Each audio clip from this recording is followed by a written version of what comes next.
Di video ini, kita akan melihat bagaimana genetika membantu kita memahami pewarisan sifat, perkembangan janin, dan keputusan klinis penting dalam kebidanan. Kita akan membahas konsep gen, kromosom, DNA, hukum Mendel, sintesis protein, lalu mengaitkannya dengan kondisi yang benar-benar ditemui dalam praktik kebidanan. Dengan alur yang runtut, Anda bisa melihat bukan hanya apa itu genetika, tetapi juga mengapa konsep ini penting saat menilai risiko pada ibu dan janin. Di dalamnya kita berbicara tentang gen sebagai unit informasi, kromosom sebagai tempat gen tersusun, dan DNA sebagai materi genetik yang menyimpan instruksi kehidupan. Saat instruksi genetik ini berubah atau diwariskan dalam kombinasi tertentu, dampaknya bisa terlihat pada pertumbuhan, fungsi organ, dan risiko penyakit bawaan. Untuk memahami dasar genetika modern, kita perlu kembali ke karya Gregor Mendel, seorang biarawan yang meneliti pewarisan sifat pada tanaman kacang ercis. Mendel memilih kacang ercis karena sifatnya mudah diamati, seperti warna bunga, bentuk biji, dan tinggi batang. Ia melakukan persilangan secara terkontrol, lalu menghitung bagaimana sifat tertentu muncul kembali pada generasi berikutnya.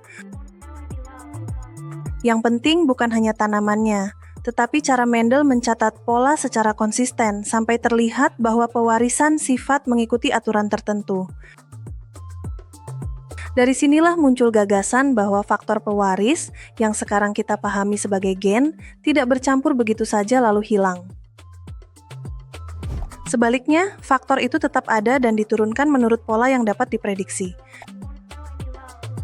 Temuan Mendel kemudian dirumuskan menjadi dua hukum dasar, yaitu segregasi alel dan asortasi bebas, yang masih kita gunakan untuk menjelaskan pewarisan sifat sampai sekarang. Hukum Mendel-Pymara atau hukum segregasi menyatakan bahwa sepasang alel akan berpisah saat pembentukan gamet. Artinya, setiap gamet hanya membawa satu alel dari setiap pasangan, bukan dua sekaligus.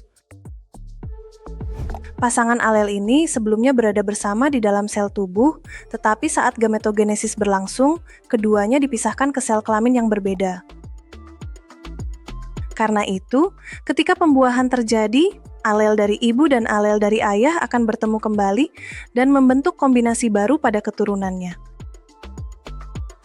Pada persilangan monohibrid, kita menelusuri satu sifat saja, misalnya tinggi tanaman atau warna bunga, sehingga pola pewarisannya lebih mudah dibaca.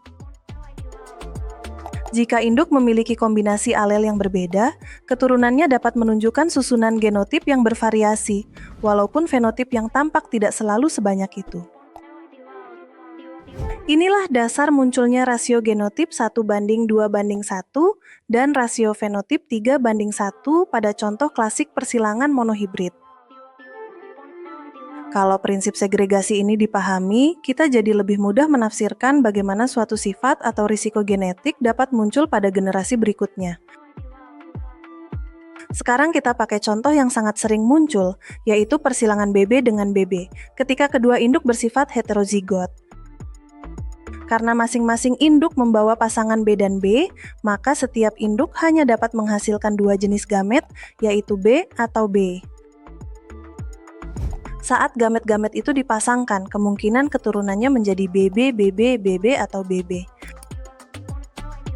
Dari susunan itu, rasio genotipnya adalah 1 BB, 2 BB, dan 1 BB. Kalau alel B dominan terhadap B, maka BB dan BB akan menampilkan fenotip yang sama, sedangkan BB menampilkan sifat resesif. Itulah sebabnya rasio fenotipnya menjadi 3:1, meskipun rasio genotipnya berbeda.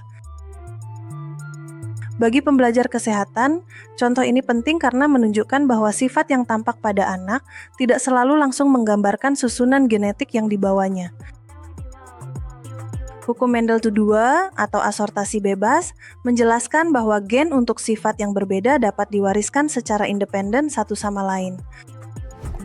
Prinsip ini berlaku terutama ketika gen-gen tersebut berada pada kromosom yang berbeda, sehingga pemisahan satu pasangan alel tidak menentukan pasangan alel yang lain.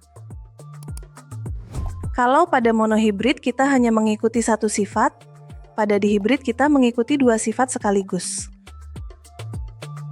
Akibatnya, jenis gamet yang terbentuk menjadi lebih banyak karena kombinasi alel dapat bercampur dalam berbagai susunan. Sebagai contoh, individu ABB dapat menghasilkan gamet AB, AB, AB, dan AB. Saat dua individu dihibrid disilangkan, keturunannya menunjukkan pola fenotip yang jauh lebih beragam daripada persilangan satu sifat.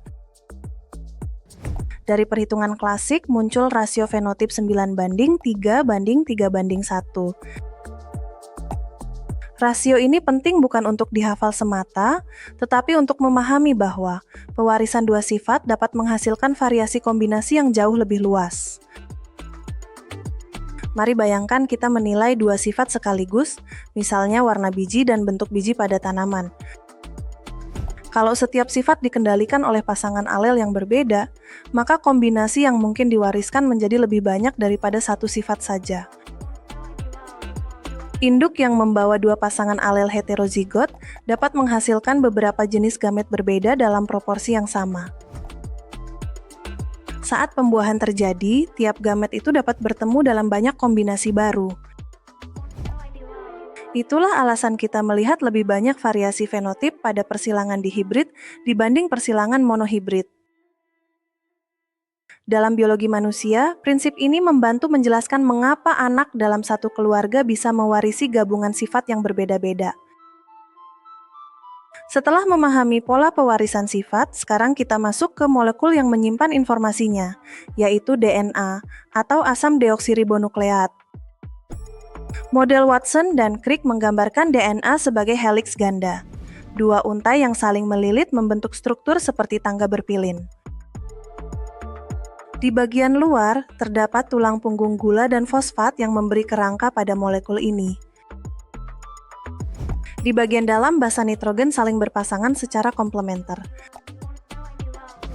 Adenin berpasangan dengan timin, sedangkan guanin berpasangan dengan sitosin. Pola ini sejalan dengan aturan Chargaff bahwa jumlah adenin sama dengan timin dan jumlah guanin sama dengan sitosin. Pasangan basa itu dipertahankan oleh ikatan hidrogen yang cukup kuat menjaga kestabilan, tetapi juga cukup lentur untuk memungkinkan pemisahan untai saat replikasi atau transkripsi. Jadi, struktur DNA bukan sekadar bentuk yang indah, melainkan susunan yang tepat agar informasi genetik dapat disimpan dan digunakan dengan andal. Untuk memahami DNA lebih detail, kita perlu melihat unit penyusunnya terlebih dahulu. Setiap unit dasar DNA tersusun dari gula deoksiribosa, satu gugus fosfat, dan satu basa nitrogen. Gula dan fosfat membentuk bagian rangka, sedangkan basa nitrogen menjadi bagian yang membawa variasi informasi genetik. Kalau tiga komponen ini bergabung, hasilnya adalah satu nukleotida. Banyak nukleotida kemudian tersusun berulang membentuk rantai panjang DNA. Jadi saat kita menyebut DNA sebagai materi genetik, yang sebenarnya kita maksud adalah rangkaian sangat panjang dari nukleotida yang terorganisasi dengan presisi. Terima kasih banyak sudah menyimak, sampai jumpa di pertemuan berikutnya.